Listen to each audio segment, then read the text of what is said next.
4 mahasiswa, ini baru 38.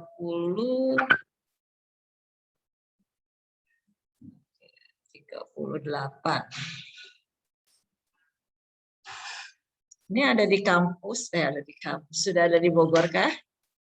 Atau masih? Ada tuh yang udah praktikum kan? Banyak yang di Bogor ya? Iya Bu, banyak Bu, lumayan. Iya, ada di tempat kos atau di rumah masing-masing atau di kampus? Di rumah masing-masing Bu. Di kelas masing-masing. Kirain kumpul di kampus. Suka susah ya? Zoom di kampus susah nggak? Sinyalnya? Kadang susah Bu. Ya, sama saya juga. Oke. Baik, seperti biasa, perkuliahan kita sistemnya PBL ya. Jadi Anda mempresentasikan tentang materi perkuliahan ya yang akan kita diskusikan. Saya memang belum dapat PPT-nya ya, karena saya cari di LMS-nya nggak ketemu. Tadinya berharap sih di email ya, atau di email atau dikirim via WA gitu. Tapi nggak apa-apa, langsung aja. Sekarang siapa yang maju? Kelompok berapa? Kelompok 4 Ibu. Kelompok 4. Pembahasnya? Pembahasnya kelompok 11 Ibu pembahasnya. Kelompok 11. Kelompok 11. Baik, kalian kan sudah mengenal artemia ya, bahkan sudah melakukan penetasannya. Sekarang kita mempelajari sebetulnya bagaimana sih biologi artemia gitu ya, apa yang menciri khaskan artemia itu berbeda dengan organisme remik lainnya ya, yang bisa dijadikan sebagai pakan alami untuk larva. Kemudian ya apakah dari segi biologinya ini artemia itu bisa tidak ya kita pelihara dan bahkan mungkin kita tetaskan gitu, kita perbanyak ya, gitu.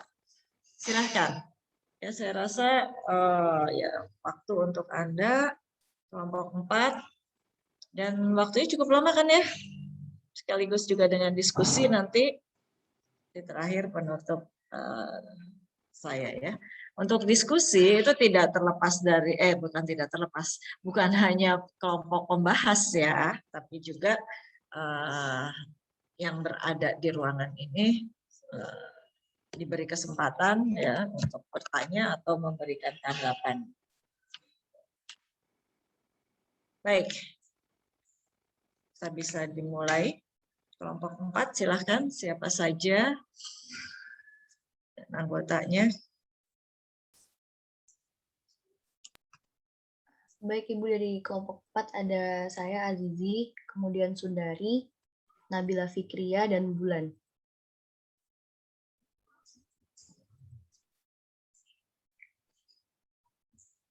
Saya izin share screen ya Ibu. Ya, silahkan.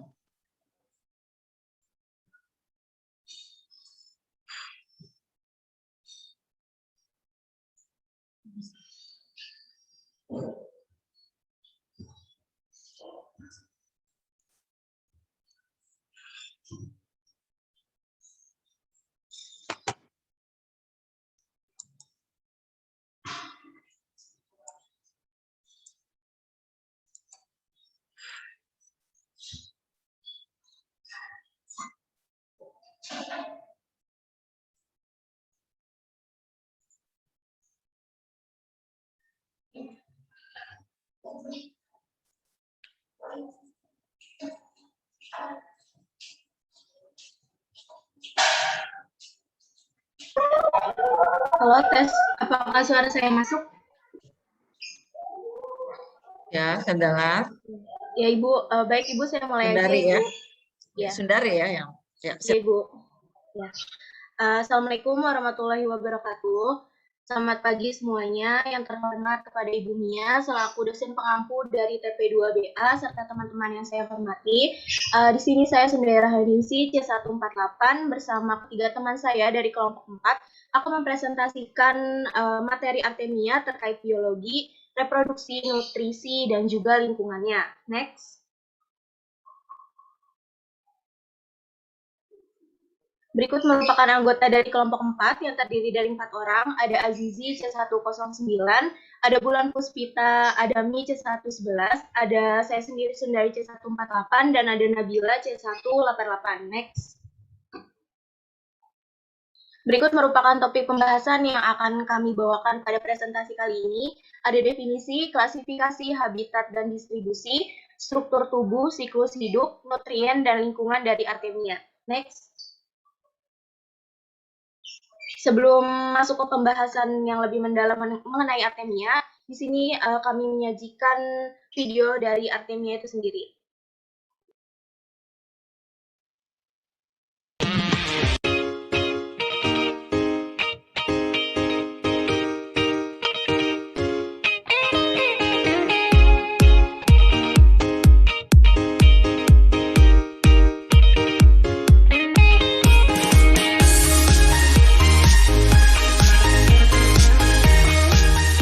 Halo YouTube, kali ini saya akan menjelaskan tentang Artemia. Tapi sebelum menjelaskan, jangan lupa subscribe dulu channel ini, oke?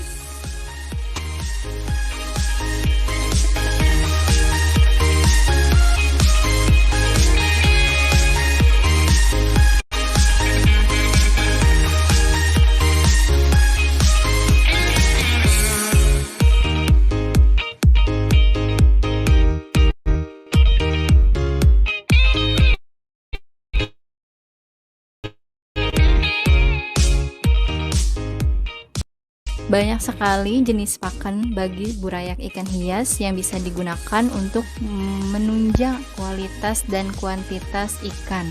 Salah satunya adalah penggunaan Artemia sebagai pakan. Artemia masih bersaudara dengan udang. Udang berukuran mini ini memiliki kandungan yang baik bagi perkembangan burayak ikan hias sehingga banyak dimanfaatkan sebagai pakan yang bergizi. Udang yang berukuran sangat kecil ini hidup di pesisiran yang memiliki kadar garam yang cukup tinggi. Hewan ini bisa tumbuh dan berkembang dengan baik pada suhu 25-30 derajat Celcius. Dinamai udang yang sangat kecil karena ukuran tubuh Artemia dewasa hanya berkisar 1-2 cm. Beratnya pun sangat ringan, yakni hanya 10 mg per ekornya. Di alam, Artemia menyantap berbagai sisa renik dari jasad hidup yang hancur, ganggang berukuran mikro, bakteri, dan cendawan untuk memenuhi nutrisi tubuhnya.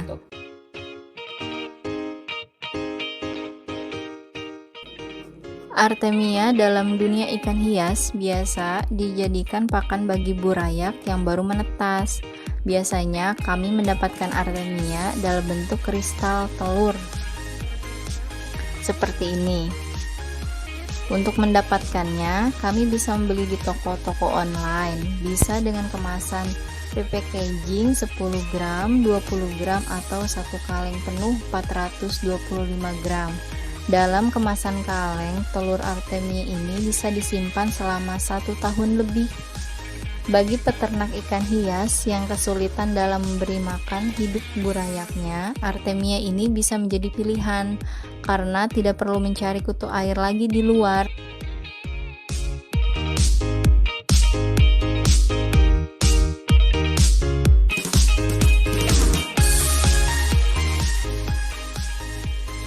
Demikian penjelasan dari saya tentang Artemia. Jangan lupa like, comment, subscribe, dan share ya, agar channel ini bisa berkembang lebih besar lagi.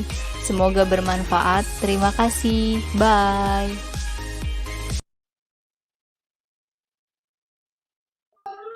Nah, yang selanjutnya ini, apa sih artemia itu? Nah, menurut Maharadina Newsrin tahun 2010, artemia ini merupakan pakan alami yang penting dalam pemberian ikan laut seperti dalam ikan laut, krustasea, ikan konsumsi, dan ikan hias.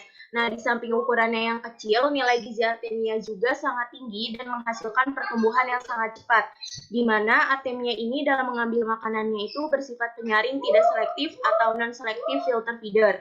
Sehingga apa saja yang dapat masuk mulut artemia ini seakan-akan menjadi makanannya. Akibatnya kandungan gizi dalam artemia ini sangat dipengaruhi oleh kualitas pakan yang tersedia pada suatu perairan. Nah, artemia dalam bentuk dewasa ini menyerupai udang kecil di mana panjang ekornya ini kurang lebih dari sepertiga dari total panjang tubuh, terdapat sepasang mata dan antenula, serta bagian tubuhnya ini terdapat 11 pasang kaki atau biasa disebut dengan thoracopoda. Next. Nah, yang selanjutnya ini ada klasifikasi artemia. Nah, biasanya artemia itu sering disebut dengan brainstream ini memiliki klasifikasi dari kingdom Animalia, filum Arthropoda, subfilum Crustacea, kelas dan ordernya ini dari Branchiopoda dan Anostraka, dan familinya ini Artemidae dan genusnya Artemia lange. Next. Berikut merupakan struktur tubuh dari artemia, ada yang jantan dan juga betina. Nah, yang jantan ini di sebelah kiri, sedangkan yang betina itu sebelah kanan. Artemia dewasa ini biasanya berukuran panjang ini berkisar 8-10 mm yang ditandai dengan adanya tangkai mata yang jelas terlihat pada kedua sisi bagian kepala. Nah, antenanya ini digunakan sebagai alat sensori saluran pencernaan yang terlihat jelas dan 11 pasang thoracopoda. Pada artemia jantan yang ada di sebelah kiri ini, antenanya itu tumbuh, fungsinya ini sebagai pemegang betina ketika kawin, dan terdapat sepasang alat kelamin di bagian depan dari pangkal ekornya. Untuk yang di sebelah kanan ini, artemia betina memiliki uterus yang menonjol dan tepat di ujung terakhir kaki renangnya dan terdapat kantung telur. Next.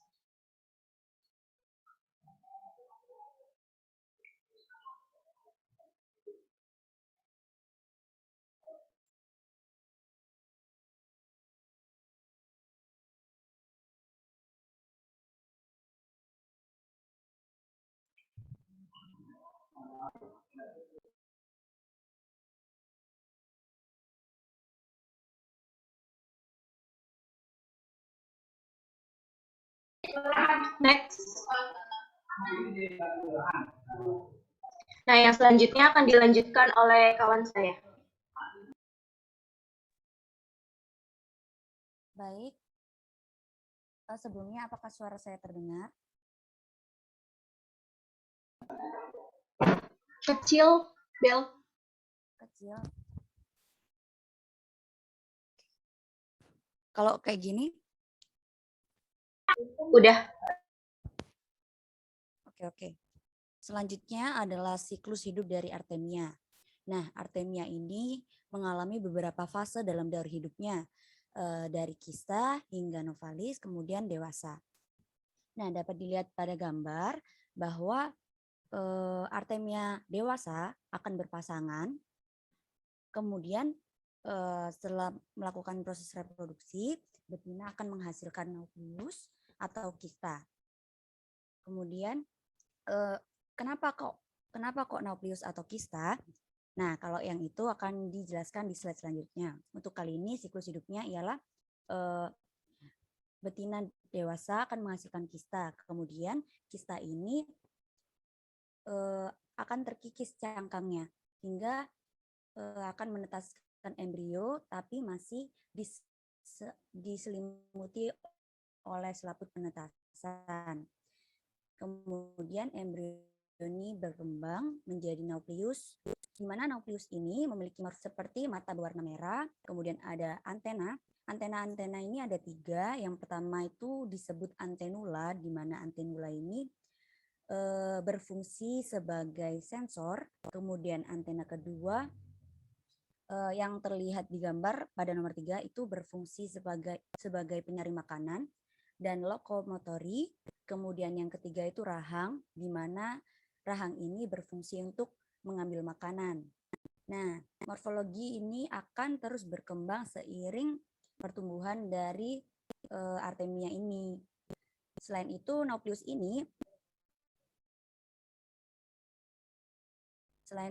Nauplius ini berukuran sekitar 400 hingga 500 mikrometer. Sebentar ya teman-teman. Sepertinya Azizi terlempar.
Dari temannya gitu.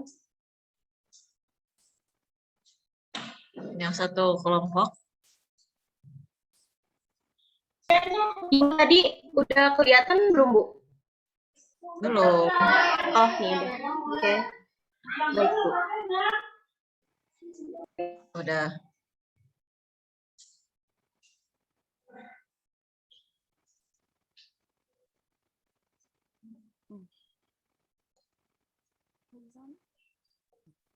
Baik, akan saya lanjutkan ya. Tadi sampai di Nauplius, ukuran Nauplius yakni sekitar 400 hingga 500 mikrometer. Oke. Nah, karena Artemia ini termasuk ke dalam subfilum Crustacea, maka dalam pertumbuhan dan perkembangannya akan mengalami fase molting atau ganti kulit untuk menjadi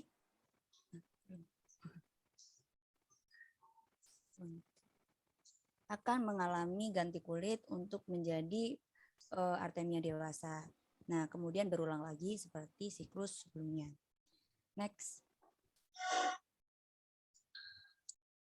Oke. Untuk reproduksi Artemia, nah Artemia ini reproduksinya dapat melalui dua cara. Kan tadi di siklus hidup saya jelasin bahwa betina dewasa akan menghasilkan kista atau Nauplius. Kenapa? Karena ini Artemia dapat melalui dua cara, tergantung kepada faktor lingkungannya. Jika salinitasnya rendah, maka akan menghasilkan Naupli langsung. Sedangkan jika salinitas tinggi, maka akan menghasilkan kista. Nah, untuk menghasilkan kista, maka reproduksinya ini dilakukan secara ovipar. Sedangkan untuk menghasilkan Naupli, reproduksinya dilakukan secara ovovivipar. Oke. Kemudian Artemia ini akan bereproduksi setelah umur 21 hari dengan periode reproduksi sekitar 7 hari. Next.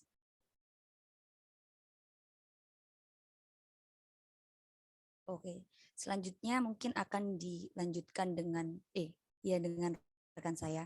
Silakan. Ya, selanjutnya terkait kebutuhan nutrisi dari Artemia. Diketahui bahwa jenis makanan Artemia pada budidaya di bak yaitu antara lain mikroalga berupa Chetoceros Nizia, Dunaliella, Isokrisis, Chlorella, Skeletonema, dan Tetraselmis. Kemudian diketahui juga adanya makanan tambahan berupa ragi roti, ragi bir, dan ragi laut. Serta makanan dari sisa produksi pertanian seperti dedak halus, tepung kedelai, dan dedak gandum. Data tersebut menurut Mujiman 1989.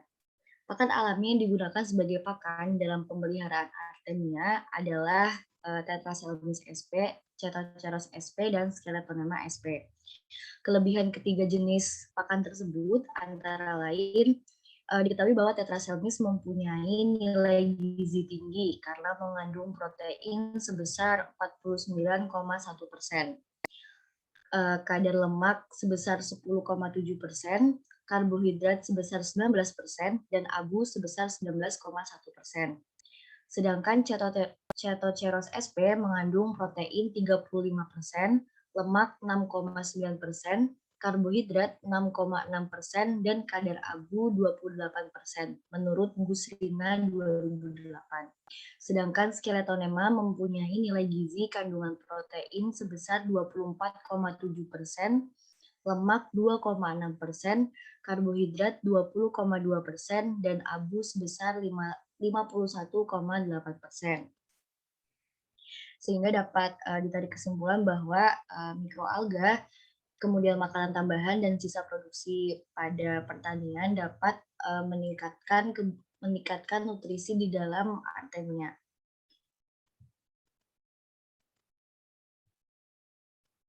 Selanjutnya yaitu kandungan nutrien dari Artemianya sendiri. Diketahui bahwa komposisi nutrisi dari Nauplius artemia dan Artemia dewasa sangat berbeda. Pada stadium Nauplius terjadi defisiensi asam amino terutama histidin, metionin, fenilalanin, dan treonin.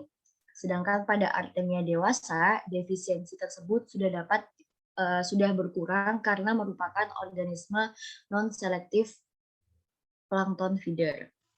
Kemudian diketahui bahwa Nauplius artemia memiliki kandungan protein sebesar 52,7%, kemudian karbohidrat sebesar 15,4%, lemak sebesar 4,8%, dan abu sebesar 11,2%, dan kadar air sebesar 11,2%, menurut Harihastuti et al. 2013.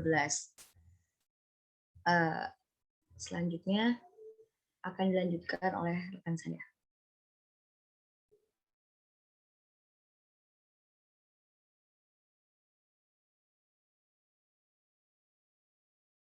Oke, next. Jadi untuk keunggulan Artemia sendiri, yang pertama, mudah beradaptasi dalam kisaran lingkungan yang luas, dapat diperkaya sebelum digunakan sebagai pakan, dan yang terakhir, mudah dimangsa dan dicerna dan dapat membentuk kista yang praktis disimpan dan didistribusikan. Next.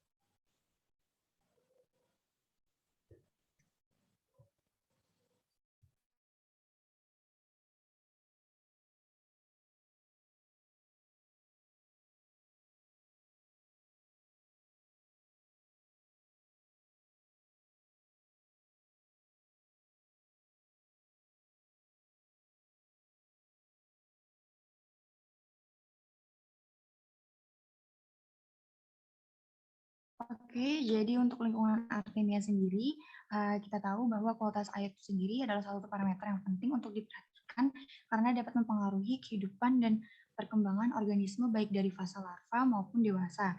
Nah, untuk suhu itu sendiri adalah salah satu faktor abiotik yang penting yang dapat mempengaruhi aktivitas nafsu makan, konsumsi oksigen, dan laju metabolisme. Nah, untuk suhu yang optimal bagi Artemia adalah berkisar 25-30 derajat Celcius, di mana jika suhunya di bawah 25, maka kista akan menetas lebih lambat. Dan jika di atas 33, maka metabolisme kista yang irreversibel akan dihentikan. Nah, untuk pH-nya sendiri, kondisi pH pada media pemeliharaan salah satunya itu dipengaruhi oleh oksigen terlarut, di mana semakin rendah kandungan oksigen terlarut pada media pemeliharaan, maka pH-nya akan bersifat basa dan begitu pun sebaliknya. Untuk pH air media pemeliharaan artemia itu berkisar antara 7 sampai 8,5 dan untuk penetasan kista artemia itu mencapai optimalnya pada pH 8 sampai 9 karena pada pH tersebut enzim penetasan bekerja optimal. Nah, untuk sel netas sendiri pada artemia itu optimalnya berkisar antara 5 sampai 35 ppt. Sedangkan pada proses penetasan kista artemia, sel netasnya itu yang optimal sebesar 30 ppt. Nah, untuk artemianya sendiri, artemia itu adalah makhluk hidup yang sangat efisien dalam mensintesis hemoglobin sehingga mampu hidup pada kondisi oksigen terlarut yang sangat rendah, bahkan hingga 1 mg per liter. Namun, untuk hidup normal, kandungan oksigen terlarut yang optimal adalah pada kisaran 2 sampai 7 mg per liter. Next.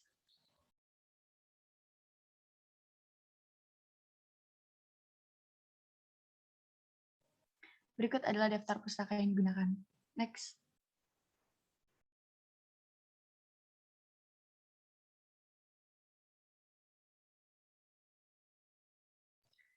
Dan berikut adalah dokumentasi dari kegiatan kita. Next.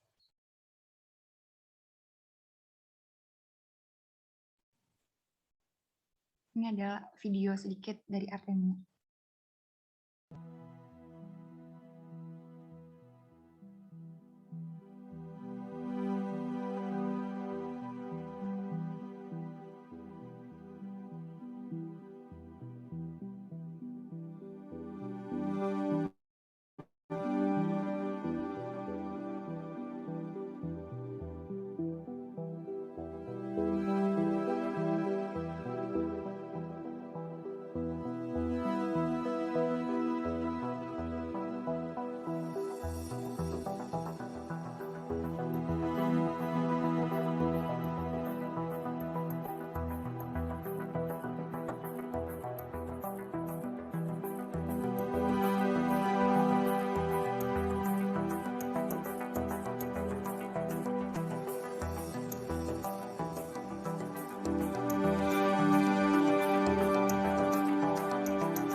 Baik, eh,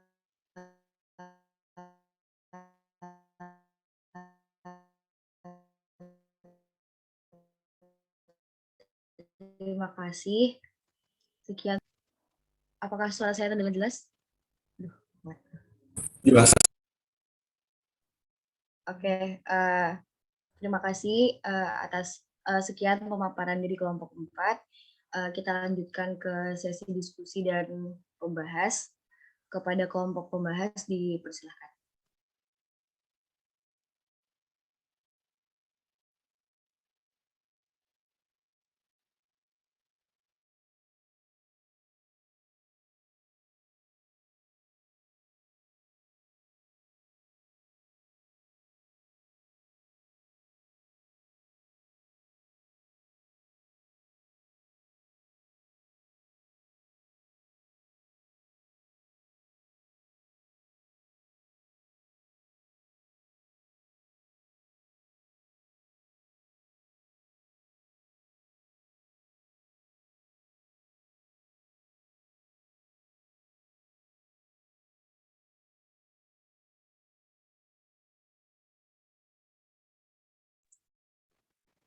Silakan membahasnya.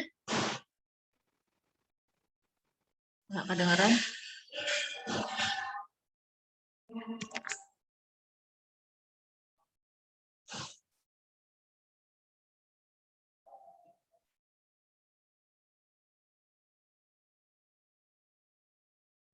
Oke ya Bu, untuk pembahasan terkait materi ya, untuk ketepatan materi sudah cukup baik, hanya saja untuk beberapa slide ya, pemberian materi itu tidak dicantumkan sitasi, sedangkan kan pada daftar pustaka sudah dituliskan begitu lengkap ya teman-teman. Mungkin ada baiknya untuk mencantumkan sitasi pada slide ya. Oke, untuk pembahasan lainnya bisa dilanjutkan rekan saya. Baik, pertama saya ingin mengulas ketepatan waktu dari pengumpulan materi di LMS. Untuk waktu pengumpulan sudah tepat, yaitu sebelum pukul 23.59.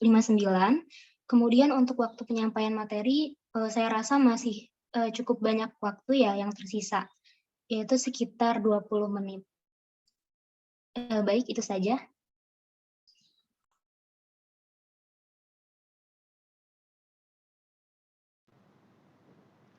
Baik, dari saya sebagai tim pengulas, untuk teknik presentasinya tadi dari 4 orang, dari Ayu, Nabila, Azizi, dan Bulan, cukup jelas, namun mungkin ada beberapa orang yang menjelaskannya terlalu cepat gitu.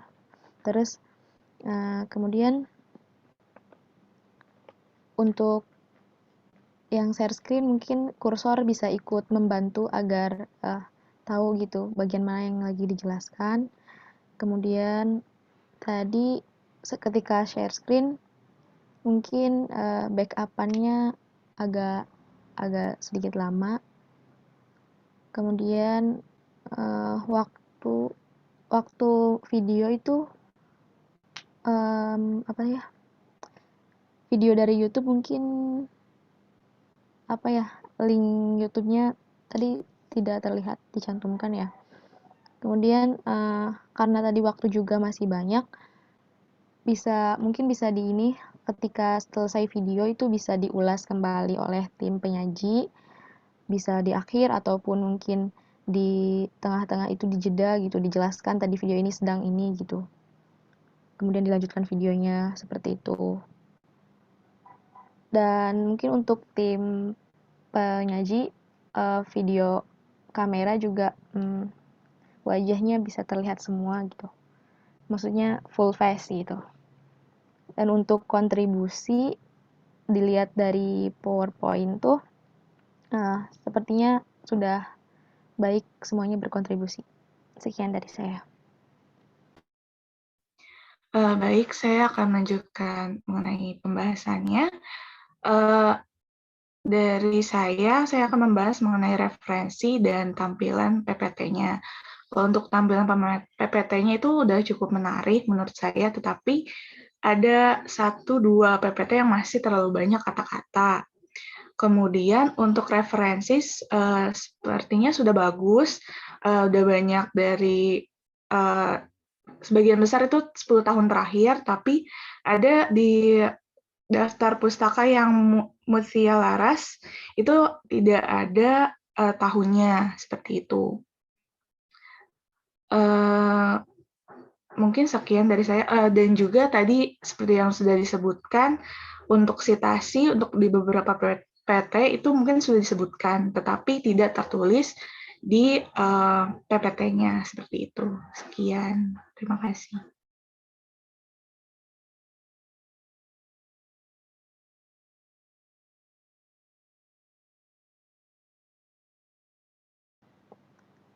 Sepertinya dari tim pengulas cukup itu, karena kita belum melaksanakan sesi diskusi. Kalau misalkan untuk ulasan sesi diskusi, jadi belum bisa dilanjutkan nanti setelah diskusi.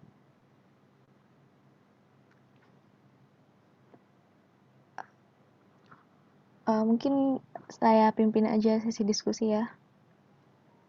Untuk teman-teman yang ingin bertanya kepada kelompok 4, dibuka termin pertama. Untuk 3 orang, silahkan raise hand mungkin.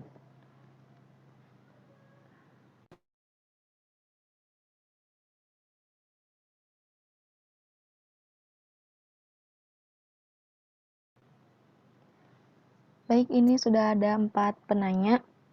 Penanya pertama dipersilakan kepada Odvan. Kelompok 4, Odvan. Kelompok 4 Iya. silakan menyimak. Silakan Odvan. Suara terdengar dengan jelas? Iya, terdengar. Ya, perkenalkan nama saya Otvan Christopher, NIM C1126. Izin bertanya, tadi kan disebutkan bahwa reproduksi Artemia terjadi baik secara ovipar maupun ovovivipar. Nah, untuk reproduksi tersebut biasanya terjadi pada saat apa? Terima kasih. Baik, terima kasih Odvan. Kelompok 4, jika pertanyaannya belum jelas, mungkin nanti ditanyakan lagi kepada penanya ya. Untuk penanya kedua, kepada Amalia Istiqomah, dipersilahkan. Oke, izin bertanya. Kalau misalnya di dalam kondisi lingkungan yang kurang menguntungkan gitu, misalnya di salinitas yang tinggi atau di kondisi yang oksigennya itu rendah. Nah, kira-kira apa yang akan terjadi pada telur Artemia? Terima kasih.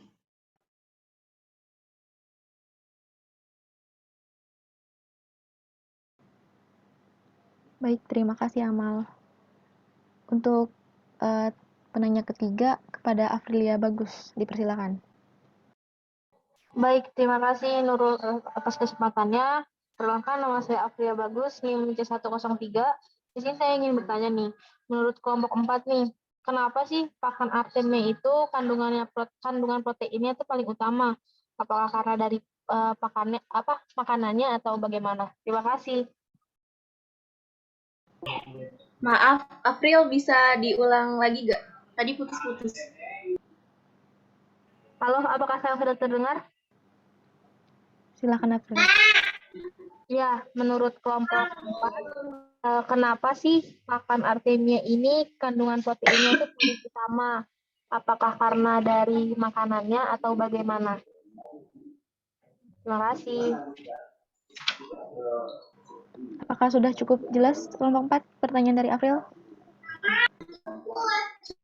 Sudah. Baik, terima kasih April. Untuk termin pertama, udah 3 orang, jadi kita tinggal menunggu jawaban dari kelompok 4. Apakah kelompok 4 sudah siap menjawab? Silakan. Dari kelompok 4 ini ya izin meminta waktu untuk berdiskusi dalam menjawabnya. Baik, Azizi. Untuk penanya selanjutnya dibuka di termin kedua ya, teman-teman.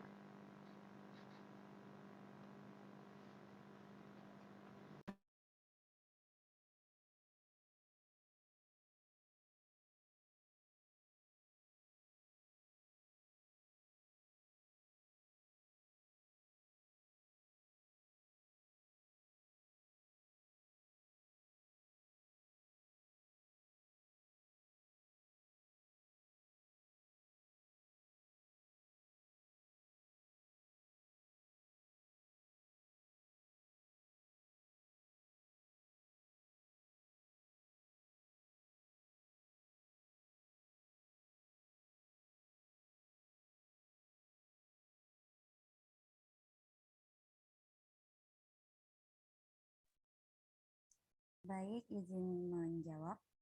Untuk pertanyaan Otvan, tadi tanya tentang kalau ovipar terjadi di saat kondisi apa, dan kalau ovovivipar terjadi di saat apa. Ya, kayak gitu nggak, Van?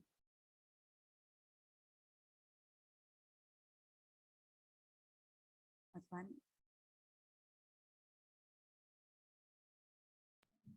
Suaranya kecil, Bel. Oke. Sebelumnya saya ingin memastikan dulu pertanyaan dari Otvan. Tadi tanya soal kondisi terjadinya reproduksi secara ovovivipar dan ovipar ya? Iya, betul. Oke. Izin menjawab.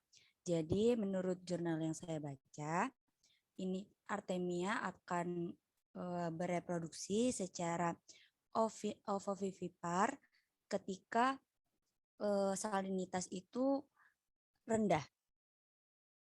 Ya, akan menghasilkan naupli, salinitasnya kurang dari 100 gram per liter.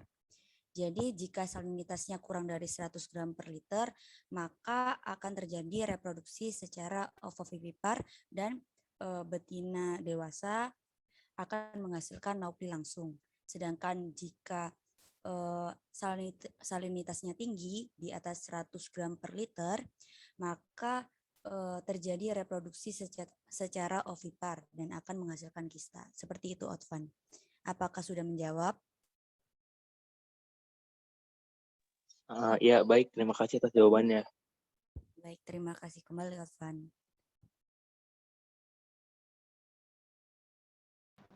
Baik, terima kasih Nabila. Dan kepada Otvan juga terima kasih telah bertanya. Untuk pertanyaan selanjutnya mungkin dari kelompok 4, apakah sudah siap menjawab? Baik, izin masuk. Saya izin untuk menjawab pertanyaan nomor 3 dari Amalia tadi. Mungkin pertanyaannya adalah jika dalam kondisi lingkungan yang kurang menguntungkan, misal pada salinitas tinggi atau oksigen rendah, apa yang akan terjadi pada telur Artemia?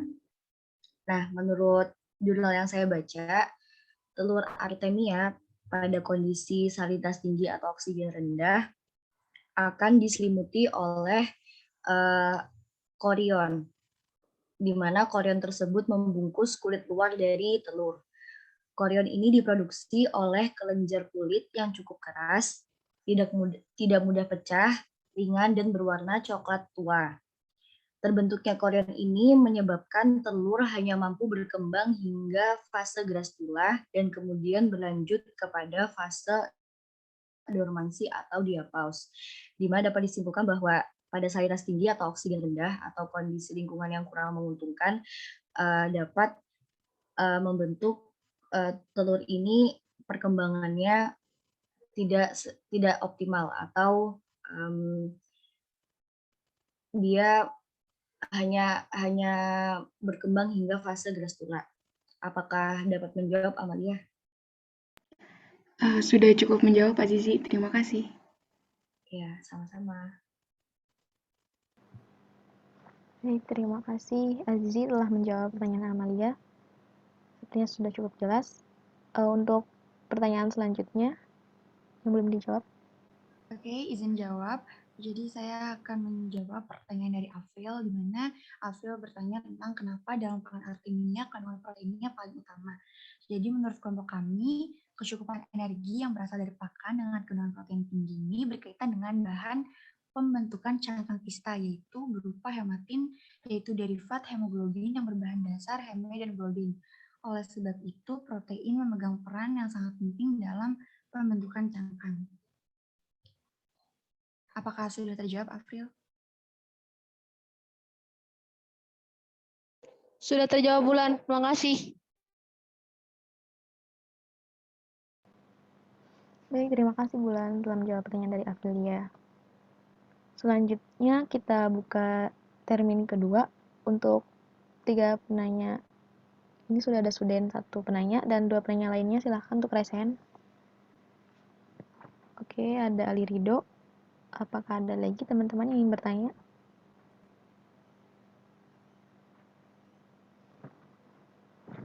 Hmm, kita lanjutkan saja langsung ke Suden, silahkan untuk mengajukan pertanyaannya. Oke, baik. Terima kasih atas kesempatannya. Izin bertanya. Sebelumnya nama saya Suden, NIM C158. Ya, kenapa sih kadar garam yang tinggi itu dapat menyebabkan tidak menetas? Bukannya artemia itu juga dipengaruhi oleh salinitas ya? Mungkin itu aja.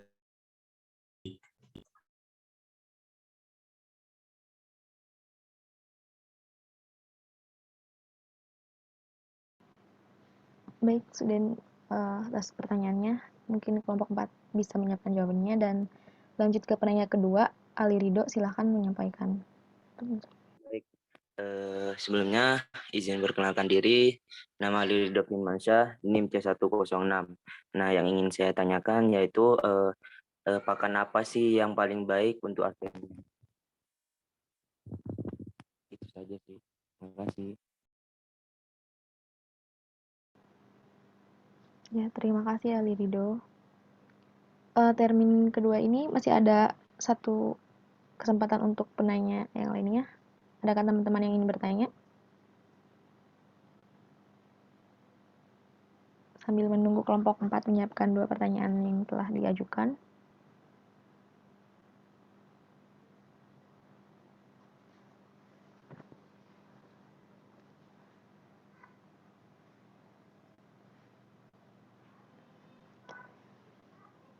Belum ada ya?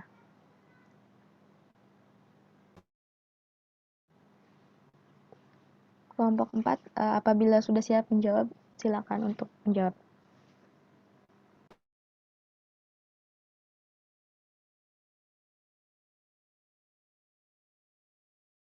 Oke, Nurul izin jawab buat pertanyaan Suden ya.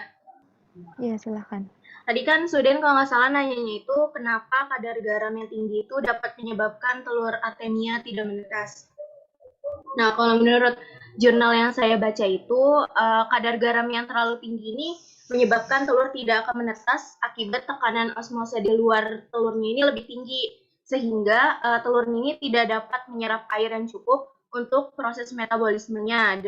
Demikian pula sebaliknya. Nah, kalau menurut ada juga menurut Maisoni et al. Tahun 2004 ini, pada saat penebaran naupali artemia itu dibutuhkan salinitas sebesar 70 ppt, dan untuk menghasilkan kista dengan kualitas optimum itu dibutuhkan salinitas antara 120 sampai 140 ppt.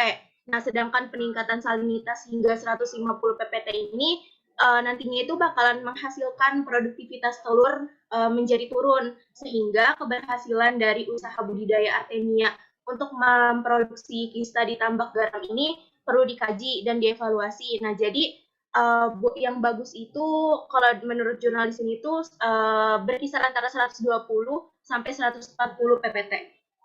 Gimana Suden? Udah jelas? Oh iya, kebayang. Sudah jelas, terima kasih jawabannya. Ya, terima kasih juga. Baik, terima kasih Sundari. Untuk pertanyaan selanjutnya dari Ali Ridho. Apakah kelompok 4 sudah siap menjawab?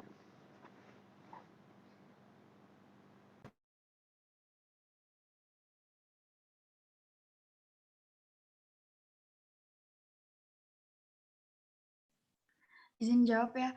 Jadi kalau untuk pertanyaan Ali Ridho sendiri, pakan yang paling baik untuk artemia itu, kalau menurut jurnal Erniati dan Hairani tahun 2012, adalah dengan menggunakan Chaetoceros, karena dalam penelitiannya dengan kepadatan 3 juta sel per mili itu paling baik dibandingkan dengan mikroalga yang lain seperti Scletonema costatum dan Nanochoropis oculata terhadap pertumbuhan dari populasi artemia.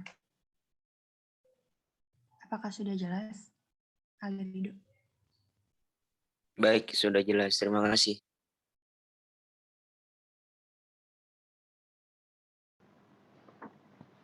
Baik, terima kasih Bulan.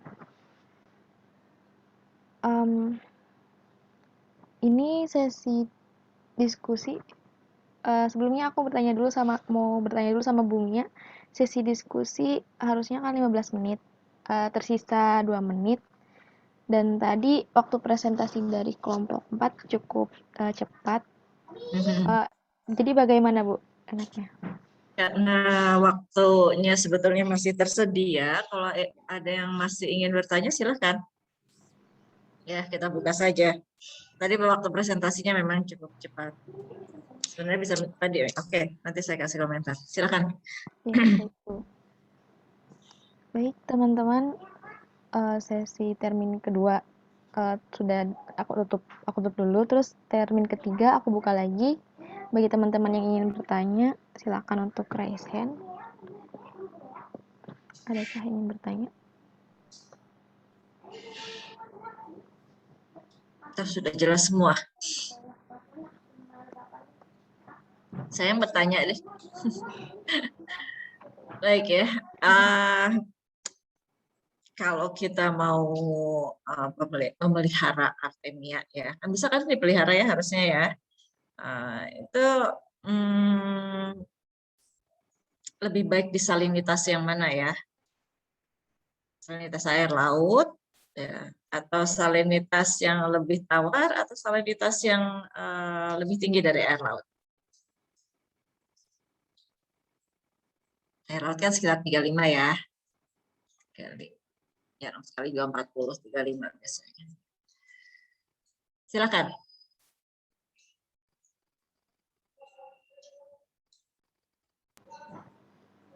Mungkin kelompok 4 akan mencari jawaban terlebih dahulu, Bu. Teman-teman yang lain ada yang ingin bertanya dulu sambil kelompok 4 menyiapkan jawaban dari pertanyaan Bu Mia? Iya Ibu, izin jawab. Kalau berdasarkan jurnal yang saya dapatkan, kalau ya nilai salinitas yang optimal untuk pemilihan Artemia itu pada salinitas air laut, di mana dari 35 ppt Bu. Karena pada salinitas 30 ppt itu akan menghasilkan kristal lebih banyak dibandingkan dengan nilai salinitas yang lebih rendah. Seperti itu. 35 ya? Bukan lebih tinggi dari 35? Informasinya.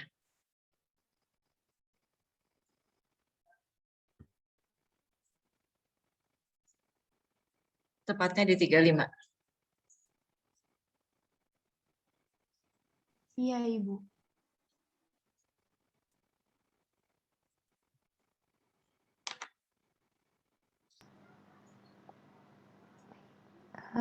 Baik, untuk teman-teman yang lain, apakah ada yang ingin ditanyakan lagi kepada kelompok 4?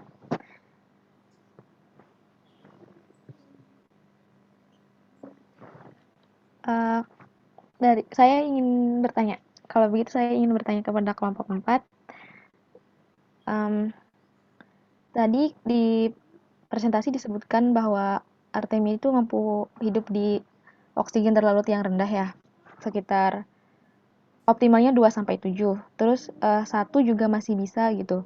Nah, untuk itu, untuk letalnya gitu emang berapa gitu?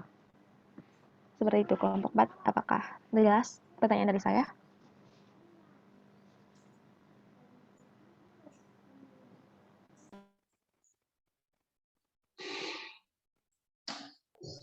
Ya, Nurul izin jawab.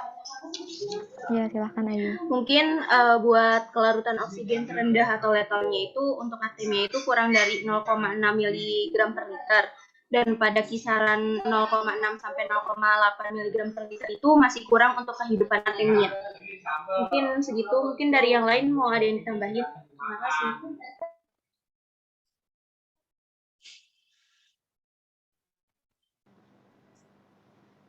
Baik, Ayu, sudah cukup jelas. Berhubung waktu masih banyak, teman-teman apakah ada yang masih dibingungkan dan ingin ditanyakan kepada kelompok 4?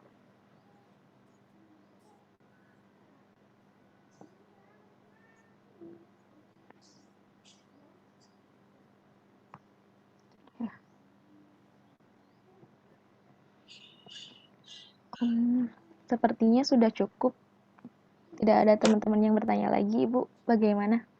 Baik, kalau sudah merasa sudah cukup. Ya, terima kasih Nurul yang sudah memandu. Baik ya, tadi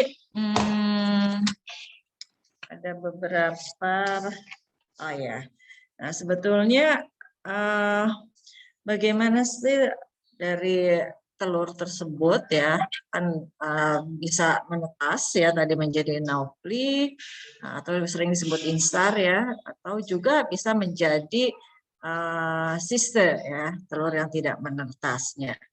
Nah, intinya sih sebetulnya tadi betul ya, jadi pada salinitas tinggi ya.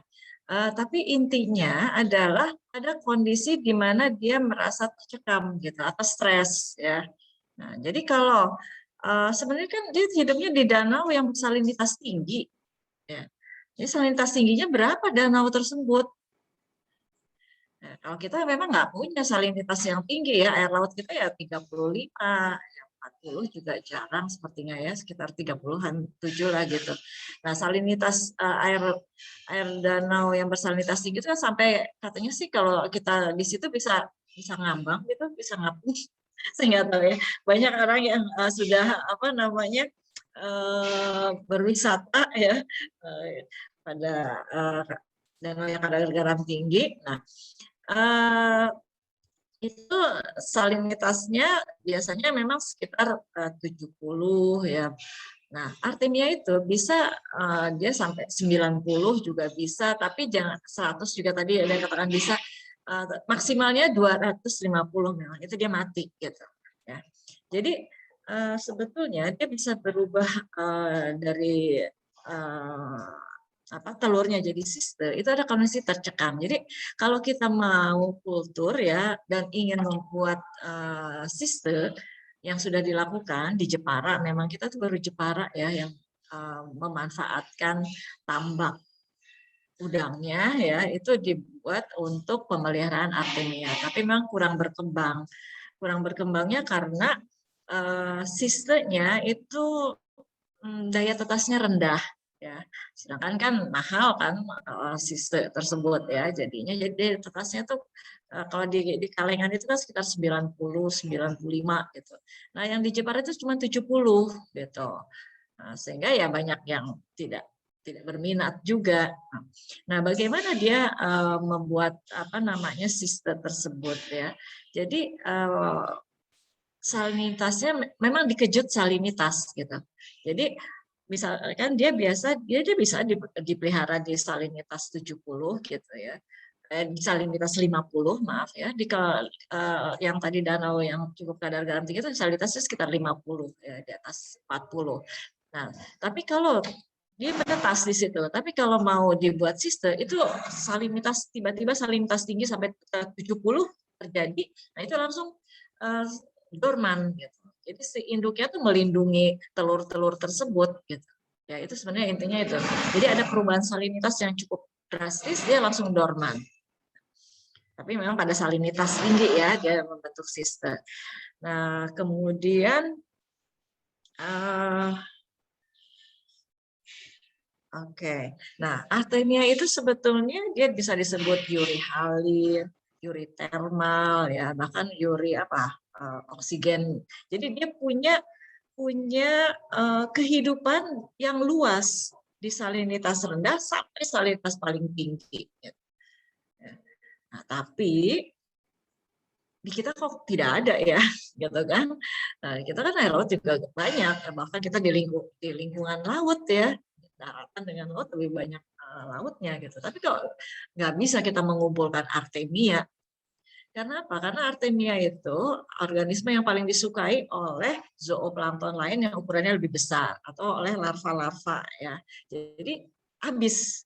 Nah, dia bisa hidup pada salinitas di mana organisme laut itu tidak bisa hidup. Gitu. Ya itu salinitas tadi. Ya, salinitas yang 50, 60, 70 itu organisme lain tidak bisa hidup. Yang bisa hidup hanya Artemia. Sehingga ya kita nggak bisa juga mau dengan planktonet gitu ya mengumpulkan Artemia itu nggak ketemu, gitu. Udah habis duluan, gitu ya. Jadi memang adanya sehingga di perairan yang kadar garamnya tinggi. Tapi dia itu ya tadi sebenarnya dia jadi kenapa kita kalau memberikan Artemia pada ikan air tawar, ya Ya, pada beberapa, karena itu kan drastis juga ya, dari air laut kita pindahin ke air tawar gitu. Tapi dia masih bisa berlayang-layang, bisa berhidup, ya. Hanya mungkin tidak ada 24 jam gitu. Ya, ya tapi 2-3 jam sih dia masih. Setelah itu kita bisa melihat ada di dasar ya, kalau tidak dimakan. Ya, jadi sebenarnya dia mampu ya. Uniknya itu untuk Artemia. Kemudian oh ya, tadi ada apa? Baik ya, proteinnya. Mungkin saya share ini kali ya. Share terutama ini ya. Ini dulu ada siklus hidup ya. Nah, siklus hidupnya tuh ya boleh kita gambarkan seperti ini ya. Gitu, ya. Jadi dia siste ya, terus kemudian menetas, kita tetaskan. Nah, ini kan tapi terus dia kita besarkan ya, siklus hidupnya sebulan kan dia kan.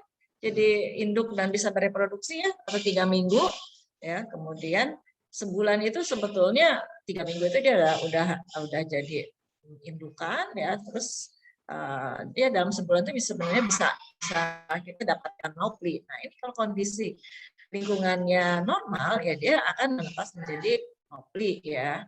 Nah, tapi untuk induk yang lagi bertelur ini, nah kita kasih kejutan salinitas saja ya, dari 35 jadi 70. Nah, yang disebutnya lingkungan buruk ya. Bagi dia karena tiba-tiba gitu. Nah, dia melindungi telur ini sehingga telur ini akan menjadi siste gitu. Ya, jadi yang mereproduksikan Artemia itu bisa seperti ini ya. Nah, ini untuk lingkungan. Nah, kemudian tadi ada pertanyaan mengenai cangkang ya. Cangkangnya itu apa pertanyaannya tadi apa ya? Mungkin ya cangkangnya itu memang cukup tebal ya, makanya Anda bisa share screen ya. Nah, untuk menetaskannya, itu kan kemarin sudah ya praktikum ya, mencoba menetaskan. Nah, ini cangkangnya tuh berlapis-lapis gitu.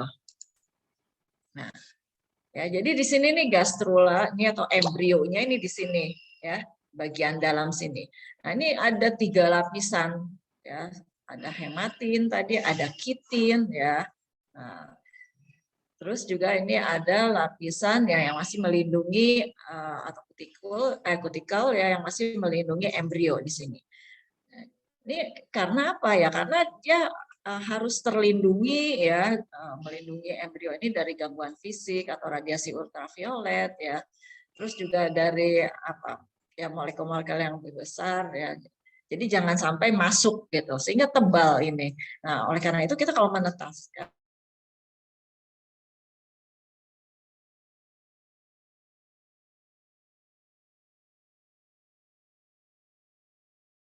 dekapsulasi. Nah, dekapsulasi itu juga harus hati-hati ya. Jadi dari segi dosisnya ya, untuk hipokloritnya, terus kemudian waktunya gitu ya, berapa lama kita mengikisnya. Nah, karena kalau tidak hati-hati ya terkikis habis ya ini mati gitu.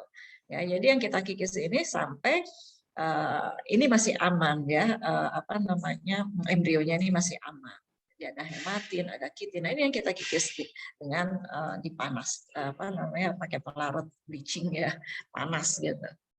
Nah, jadi ini cangkangnya itu yang cukup tebal seperti itu. Tadi apa sih? Oh ya, kandungan proteinnya ya, kandungan proteinnya memang cukup tinggi. Nah, sebetulnya ini sih lebih banyak kitin ya, kitin juga di sini ya. Baik, mungkin itu kalau dari telurnya ya, sehingga kita tetaskan ya. Kalau di tadi kan sudah ada juga ya, kalau orang yang memfotonya ya, nah, gimana dia mulai dari yang kalian tetaskan itu kan mulai dari cekung ya, kemudian sampai mengembang itu 12 jam gitu.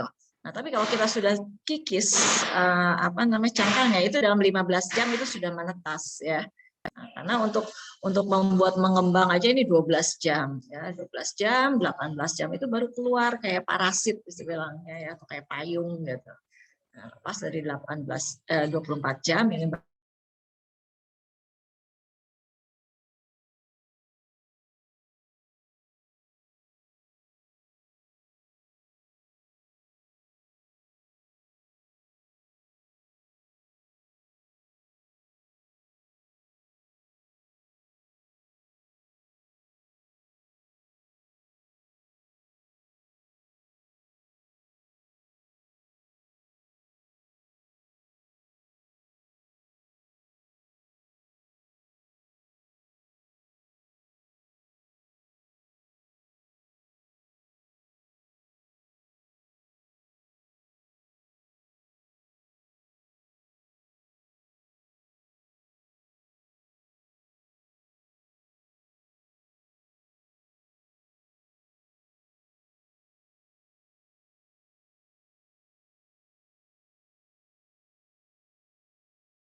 maaf nih masalah jaringan ya.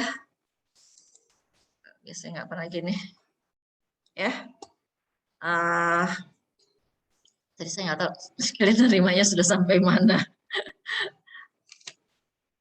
Tadi nerimanya sudah sampai mana? Cangkang yang tebal ya. Halo? Saya terdengar suaranya? Saya terdengar suara. Iya Bu, terdengar. Sudah. Terdengar suaranya? Terdengar Ibu. Nurul? Terdengar Ibu. Terdengar. Ya, jadi tadi apa namanya? Jadi cangkang yang tebal tadi ya itu. Nah, terus kalau protein ya memang artinya itu proteinnya cukup tinggi ya. 42,7%. Kemudian tadi kalau pakan ya, tadi ada pakannya apa sih makanannya ya. Nah, makanannya sebenarnya gini. Kalau kita kultur ya, kalau kita kultur memang kita menetaskan di salinitas sekitar 35 ppt atau salinitas air laut gitu. Nah, terus kalau kita pelihara ya itu kita bisa memberikan makanannya dengan pakan alami ya. Dipakai kayak misalkan chlorella, seros apa ya. Nah, tapi kalau kita mau pelihara hanya kebanyakan memang kalau kita kultur di salinitas yang biasa ya, air laut itu sering terjadi kontaminan gitu ya. Nanti ada mikroorganisme lain yang bisa hidup lah di situ sehingga artemianya juga bisa mudah mati gitu. Tapi kalau kita ingin aman sebenarnya itu kulturnya di salinitas yang cukup tinggi. Ya, di salinitas yang cukup tinggi tadi misalkan 50 ppt gitu. Nah, atau 70 gitu ya, tapi dengan cara mengadaptasikannya gitu. Nah, kalau salinitas lebih tinggi itu kita nggak bisa memang memberikan pakan memberikan pakannya dengan pakan alami karena tidak ada pakan alami yang hidup di situ. Nah, biasanya ya kita beri bahan organik gitu. Ya, tadi kan juga ada yang pakai bahan organik gitu.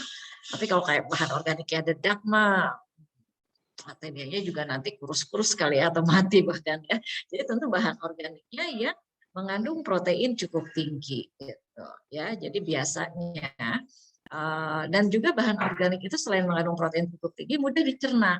Nah, biasanya bahan-bahan organiknya itu kita fermentasi terlebih dahulu supaya nanti karena kan tidak ya sama aja kan artinya itu juga untuk pencernanya kalau saat ngopli itu juga harus makan alami gitu sebetulnya ya karena dia juga sistem pencernaannya belum sempurna, enzimnya belum sempurna. Nah, sehingga kalau di salinitas tinggi itu biasanya dari bahan organik yang sudah kita fermentasi gitu, untuk memudahkan pencernaan ya untuk memudahkan pemanfaatan dari bahan tersebut ya. Itu mungkin yang bisa saya sampaikan mengenai kita masih punya banyak waktu ini. Bukannya sampai 11.40, bukan? Iya, Ibu, sampai 11.40. Ya. 11.40 kan? Ini masih 11:04, 11:15 ya. Mungkin ya, sebenarnya saya ingin informasi aja dari kemarin melakukan kultur Artemia berhasilkah atau tidak gitu. Walaupun ini kita cerita tentang biologi ya, jadi kita kaitkan dengan kalau ketidakberhasilannya itu apakah memang karena faktor Artemianya dengan atau faktor lingkungannya gitu kalau kurang berhasil.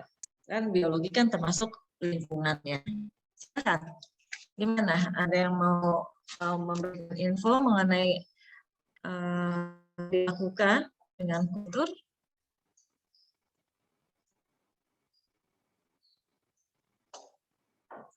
Kulturnya cuma 24 jam kan ya? Terlihat nggak menetas semua gitu? Kalian ngitung nggak kemarin? Kemarin sempat pelihara semua nih, yang terutama yang ini ya, yang offline. Yang online juga mungkin di rumah masing-masing. Boleh saya dengar infonya? Siapa yang berhasil dan yang tidak berhasil?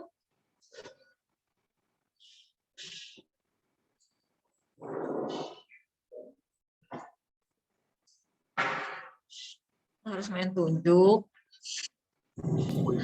Saya izin berikan ini hasil kemarin yang kita kultur di lab pakan. Jadi kelompok saya itu dapat yang dekonstruksi di air asin ya, di air bersalinitas. Kemarin setelah 24 jam kultur, saya cek ke lab pakan, semuanya alhamdulillah sudah terlihat banyak yang menetas, Bu. Sudah banyak yang bergerak-gerak seperti itu. Mungkin itu tinggal dipanen saja sih, Bu. Tapi kemarin belum sempat untuk panennya, sehingga kemarin juga ketemu Pak Dedi di lab pakan. Beliau bilang kalau tidak dipanen sekarang, dibiarkan saja diberi aerasi tetap agar bisa tetap hidup begitu, Bu. Tapi alhamdulillah tanpa dikasih makan. Tanpa dikasih makan. Iya. Udah ditengok lagi belum? Sekarang kan udah berapa hari ke berapa nih berarti? Iya, mungkin Senin berarti 3 hari ya, Bu. Udah 3 hari. Udah ada yang nengok? Belum ditengok lagi, Bu. Mungkin nanti pas ke kampus ditengok kembali, Bu. Ya, coba ditengok ya. Tapi waktu setelah menetas itu sempat dilihat di mikroskop kah? Enggak juga. Oh iya, Bu. Itu saya tanya ke Bang Ihsan. Ini setelah menetas diapain gitu? Kata Bang Ihsan, nanti aja biarin nanti biar asisten praktikum yang mengecek ke mikroskopnya begitu. Karena kemarin juga nggak ada mikroskopnya, saya lihat di lab gitu. Mungkin gitu, belum disediakan ya waktu kemarin. Iya, jadi nanti dibantu oleh Asprak untuk mengecek ke mikroskopnya, Bu. Baik, makasih informasinya. Bu. Nah, terus yang disalinitas, bukannya ada yang disalinitas air tawar kalau nggak salah ya kemarin? Nyoba gitu? Ada nggak? Nggak ada. Atau salinitas lebih tinggi lagi? Yang di air tawar itu yang non dekapsulasi. Cuma kemarin nggak Oh, untuk lihat dekapsulasi. ada apa menetas atau enggak. Kayaknya mati deh Bu. Saya nggak tahu juga Bu. Soalnya nggak terlihat karena airnya rada butek gitu deh kalau nggak salah Bu. Iya. Jadi nggak kelihatan artemianya yang hidup. Yang terlihat jelas itu yang didekapsulasi, terus aerasinya di air asin itu. Air laut. Jadi kemarin sudah mendekap juga ya, dan menetaskan ya? Iya sudah Bu, sudah minggu sebelumnya juga sudah dikasih bagaimana caranya mendekapsulasi seperti itu, sama asprak juga. Ada yang coba terus pelihara artemianya enggak? Nggak ada ya. Udah pernah itu cari video yang pelihara artemia? Udah pernah lihat? Pemeliharaan artemia yang divideokan? Saya ada tapi harus nyari dulu. Ada sini.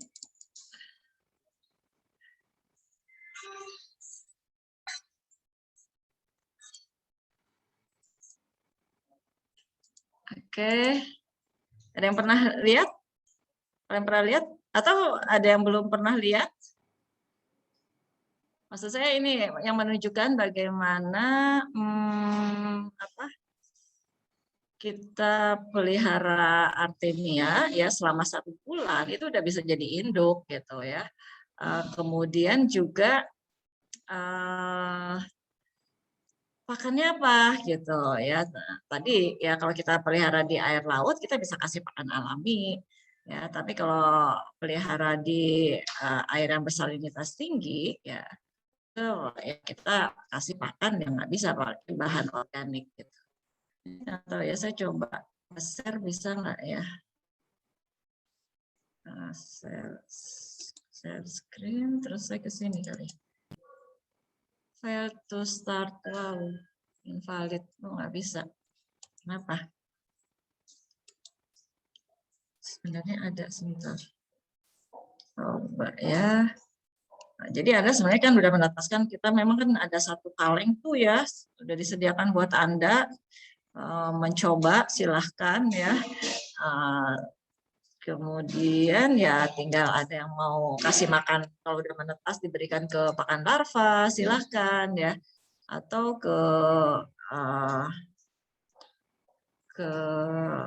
atau mau dibesarkan gitu ya. Nah ini fail, ini saya nggak ngerti kenapa bisa fail ya. Download, close, and install. Kalau dari close nanti ketutup semua apa gimana nih? Saya nggak paham nih. Sini sudah bisa di-download. Tapi, ini kali. Oke, kelihatan nggak? Terlihat nggak? Terlihat, Bu. Terlihat, oke ya. Kalau terlihat mungkin saya... Ya, ini jadi setelah menetas, terus kita pelihara.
Ya,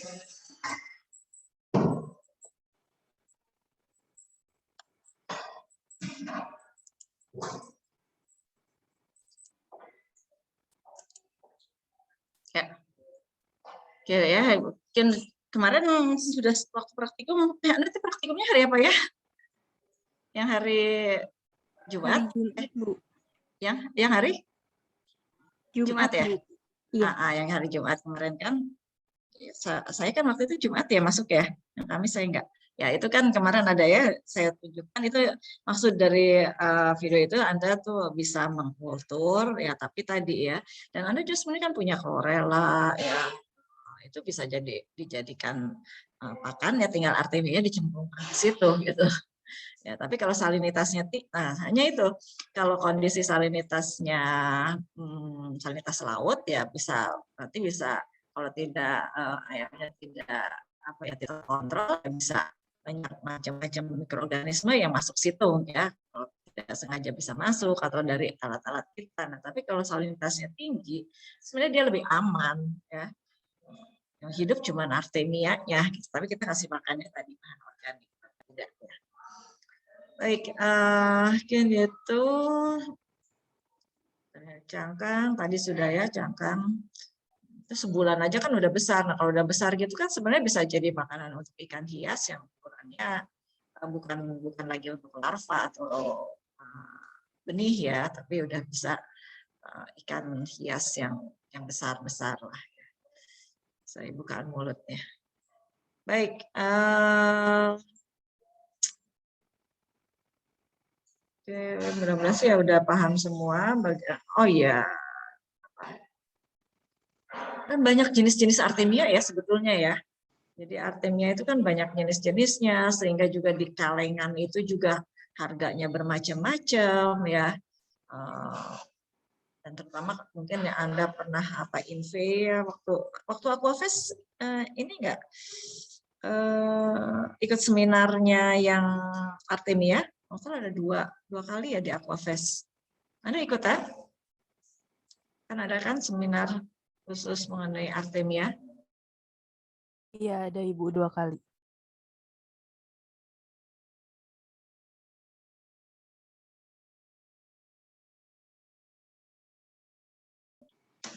Ada yang hadir?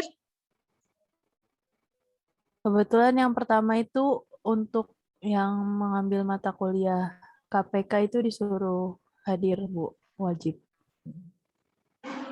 KPK itu apa sih? Kewirausahaan Perikanan dan Kelautan. KPK itu apa? Saya kok nggak tahu KPK. Kuliah apa KPK? Kewirausahaan Perikanan dan Kelautan, Bu.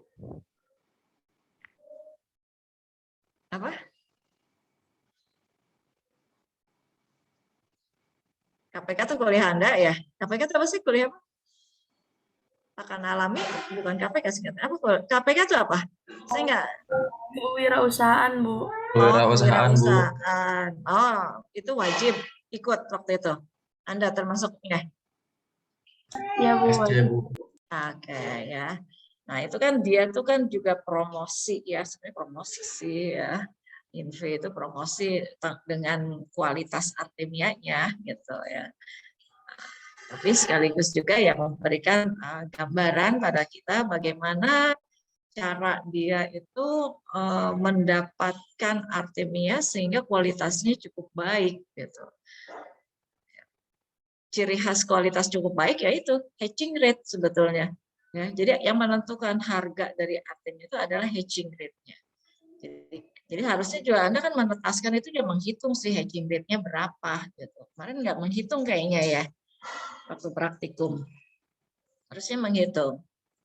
Tapi paling tidak ya saat Anda tapi tadi ditinggal juga ya. Harusnya setelah menetas, nah terus kan memisahkan antara cangkang dengan yang menetas.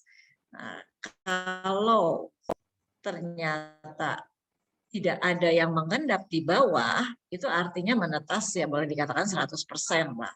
Nah, tapi kalau yang tidak menetas ya, ketika aerasi kita matikan, itu dia akan di bawah gitu. Ya, jadi kalau telur-telur yang tidak menetas, nah itu akan ada di bawah. Yang di atas itu hanya cangkang-cangkang yang menetas. Sehingga kita bisa tahu sebetulnya banyak nggak yang ada di dasar. Nah, ataupun artemianya mungkin dalam 24 jam masih separuh tadi ya, belum lepas. Nah, itu juga ketika aerasi kita angkat, ya dia juga akan turun. Gitu. Ya. Itu sebetulnya juga harusnya kemarin melihat juga. Nah, terus kalau kita dekapsulasi, betul nggak tuh menetas semua?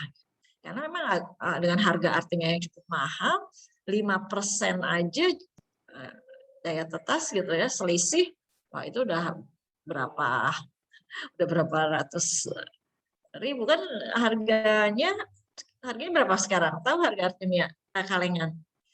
Ada yang tahu? Berapa? 800.000? Atau bisa di Yang itu ya? 450 gram sekitar 800 sampai 1 juta, Bu. 1 juta itu berapa gram? Kalau nggak salah yang gram sekitar juga. 450 gram, Bu. Iya, nggak ada yang 500 sih. Ya. Kurang dari 500, yang 450 gram misalkan, 1 juta harganya. Ya. Nah, terus kalau daya tetasnya tidak 100%, tapi nggak ada yang daya tetas 100%. Biasanya mereka tulis 95, ya 97 itu masih. Bayangkan tuh, jadi berapa harganya? Kan kita kalau 100% kan semuanya. Tapi kalau misalkan daya tetasnya cuma 90% aja, itu berarti itu 10%. 10% dari 1 juta itu berapa gitu. Ya, paling tidak kalau dari harganya. Tapi yang kita harapkan kan dari noplin-noplinya tersebut untuk larva kita. Itu makanya kenapa INVE itu kan mereka juga mempromosikan bagaimana cara mereka mengambil artemianya dari laut ya, kondisinya harus bersih gitu, tidak ada garam. Nah, kadang juga gini ya, perlu hati-hati juga dalam membeli kalengan.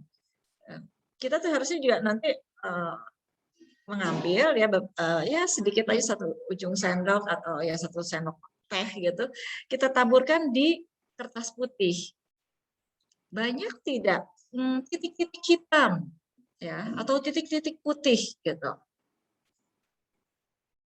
Ya, itu karena itu akan menambah berat sebetulnya dalam kalengan ya. Kalau tidak bersih menyaringnya tuh ya, menyaring dari kan dia mengandung butiran-butiran garam ya. Kalau tidak dibersihkan dengan baik ya itu. Makanya cara membersihkannya itu kan juga mereka dibilas berkali-kali ya. Apalagi untuk dikemas menjadi kedap ya, dikeringkan, dikemas. Nah, itu yang menentukan harga itu SR yang pertama. Terus yang kedua sebenarnya ukuran juga ya, di kemasan juga harusnya sih biasanya kalau yang bertanggung jawab ada ukurannya, ukuran noplinya berapa gitu. Makin kecil ukuran nopli itu semakin mahal. Karena inginnya kita berikan pada larva yang kuning telur baru habis langsung bisa makan artemia. Tapi kalau ukurannya lebih besar ya kita nggak bisa langsung dikasih artemia gitu ya. Kita kasih lagi butiran yang lebih kecil lagi. Gitu. Harusnya sih artemia. Makanya untuk air laut, apalagi ya untuk ikan air laut, cocok sekali ya dikasih artemia. Kalau lingkungannya juga berkadar garam.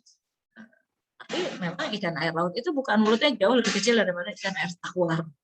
Ya, sehingga memang untuk yang hatchery di laut dia itu berharap ya langsung dikasih artemia bisa makan. Bukan mulut ikan air laut jauh lebih kecil ya, kayak jumlah telurnya pun juga banyak. Mungkin itu aja yang bisa saya sampaikan ya. Tidak ada lagi pertanyaan. Ada yang mau ditanyakan oleh Anda terkait dengan yang sehari ini kita diskusikan? Kalau minggu depan apa rencananya? Kita membahas mengenai apa minggu depan? Mengenai teknik budidaya artemianya, Ibu. Oke, teknik budidaya. Ya tadi salah satu teknik budidaya sudah disampaikan ya. Yang tadi kita pelihara itu, yang kemarin juga saya sampaikan itu sebenarnya salah satu cara teknik budidaya. Tapi sekarang bagaimana mungkin teknik budidaya di tadi kan cuma di wadah ya, wadah yang bisa kita kontrol. Jadi kalau kita ingin mendapatkan jumlah yang besar, teknik budidaya yang mungkin informasi Jepara itu juga bisa diadop ya, diinformasikan, karena itu yang mau melakukan tuh seperti baru di Jepara ya. Padahal juga nggak tahu di Madura itu kan sebenarnya dia kan produk garam ya, berarti ya kadar garamnya cukup bisa cukup tinggi. Oke, menarik. Bagaimana sih sebenarnya untuk mendapatkan kadar garam cukup tinggi gitu? Kalau kita mau teknik budidaya, ya kan kadar garamnya harus tinggi. Kalau nggak tinggi habis artemianya. Dan juga tidak jadi siste. Ya, kan ini yang ingin jadi siste. Oke, menarik sekali. Silakan. Kelompok berapa rencana? Kelompok 6, Ibu. Gantian ya. Kan kelompok enggak, tadi itu kelompok 4 sama kelompok 11, kelompok 6. Terus, baik, pembahasnya.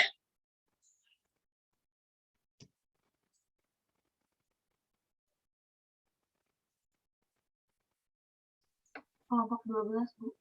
Kelompok 12. Oke, kalau tidak ada yang mau didiskusikan lagi, saya akhiri aja nih. Apakah ada yang masih mau kita diskusikan untuk artemia ini?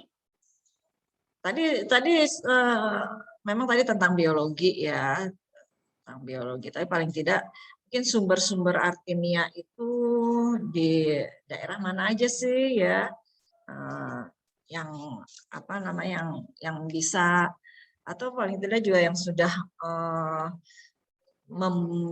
menjual ya atau mengkomersialkan ya sistemnya juga bisa, sebenarnya bisa Anda cari, tapi ya sebaiknya diinformasikan, mungkin ditambahkan aja ya di mana saja, perairan mana saja ya yang bisa tumbuh artemianya, tentu yang kadar garamnya tinggi, perairan mana saja. Dan sama nggak sih sebetulnya jenisnya gitu ya, jenisnya ya sebenarnya berbeda-beda, dari warnanya juga sebenarnya juga berbeda-beda sih ya. Bisa ditambahkan untuk apa namanya sumber ya, sumber perairannya. Baik, kalau tidak ada lagi saya akhiri pertemuan ini.